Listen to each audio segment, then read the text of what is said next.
नमस्कार दोस्तों, मैं हूं हिमालय सिंह और आप देख रहे हैं भोजपुरी पब्लिक न्यूज़। और आज के इस वीडियो में हम बात करेंगे पावर स्टार पवन भैया की फिल्म हम मेरा ही प्यार के बारे में। जी हाँ, इस फिल्म का ट्रेलर तो आप लोगों ने देखा ही होगा। इस फिल्म के ट्रेलर में आप लोगों को नजर आएंगी हर्षिका पुनाचा और पावर स्टार पवन सिंह की जोड़ी देखने को मिलेगी। और काजल राघवानी का भी इस फिल्म में महत्वपूर्ण रोल है। और इस फिल्म में एक गाना है जिस गाने का नाम है कजरा कत्ल करवा दी।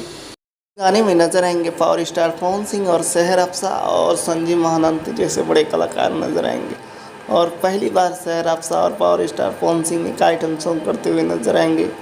जिस आइटम सॉन्ग का नाम है कजरा कत्ल करवा दी। ये गाना बहुत जल्द ही आप लोगों के बीच एंटरटेन रंगीला की यूट्यूब चैनल पर रिलीज़ किया जाएगा MP3 में। आप लोगों को इस गाने का कितना इंतजार है कमेंट करके बताइएगा। और हमारे चैनल पर नए हैं तो चैनल को सब्सक्राइब और लाइक करिएगा और घंटी का बटन दबाइएगा।